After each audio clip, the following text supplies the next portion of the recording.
జూబ్లీహిల్స్ ఎన్నికల వేళ బీఆర్ఎస్ నేతలకు అధినేత చేసిన సూచనలేంటి? ప్రచారాన్ని సీరియస్గా తీసుకోవాలని ఎందుకు సూచించినట్లు?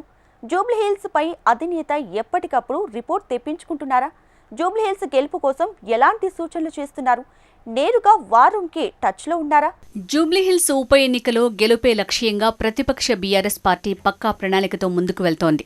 తమ సిట్టింగ్ స్థానాన్ని తిరిగి కైవసం చేసుకునేందుకు ఉన్న ఏ ఒక్క అవకాశాన్ని వదులుకోవటం లేదు.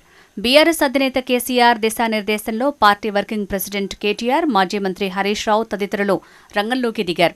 జూబ్లీహిల్స్ ఉప ఎన్నికకు సంబంధించిన ప్రతి అంశాన్ని స్వయంగా కేటీఆర్, హరీష్ రావులు మానిటర్ చేస్తున్నారు. ప్రచార సరళి తీరుతెన్నులను ఎప్పటికప్పుడు తెలుసుకుంటున్న అధినేత కేసీఆర్ పార్టీ నేతలకు తగిన సలహాలు, సూచనలు ఇస్తున్నారు. జూబ్లీహిల్స్ ఉప ఎన్నికలో గెలిచి గ్రేటర్ హైదరాబాద్తో పాటు తెలంగాణలో గులాబీ పార్టీ బలంగా ఉందన్న సంకేతాలు పంపాలని కేసీఆర్ భావిస్తున్నారు.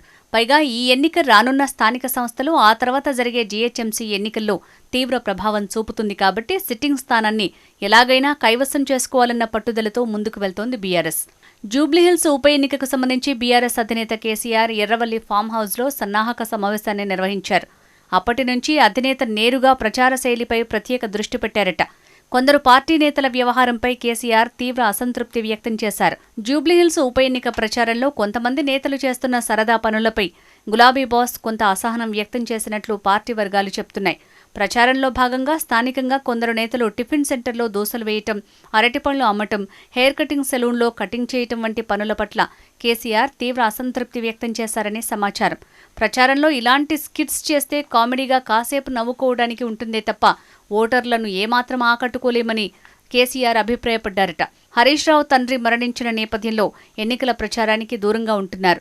ఇంటి నుంచే సమయం దొరికిన ప్రతి సందర్భంలో కూడా హరీష్ రావు జూబ్లీహిల్స్లో నేతల ప్రచారంపై టెలికాన్ఫరెన్స్ నిర్వహిస్తున్నారు.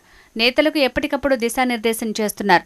వార్ రూమ్ నుంచి ఎప్పటికప్పుడు ప్రచారం గురించి తెలుసుకుంటున్నారు. అదేవిధంగా అధినేత కేసీఆర్ కూడా ఎన్నికల ప్రచారం, ఓటర్ల మనోగతాన్ని తెలుసుకోవాలని, అందుకు అనుగుణంగా ప్రచారం చేయాలని, బీఆర్ఎస్కే ఎందుకు ఓటు వేయాలో ఓటర్లకు సూచించాలని అధినేత చెప్పారట. మొత్తానికి అధినేత మానిటరింగ్తో పార్టీ నేతలు ప్రచారంపై ప్రత్యేక దృష్టి పెట్టారు. జూబ్లీహిల్స్ ఎన్నికల్లో గెలిస్తే రాష్ట్రంలో ఏ ఎన్నిక జరిగినా బీఆర్ఎస్దే గెలుపని బీఆర్ఎస్ నేతలు అంటున్నారు. చూడాలి జూబ్లీహిల్స్ ఓటర్లు ఎవరికి పట్టం కడతారో.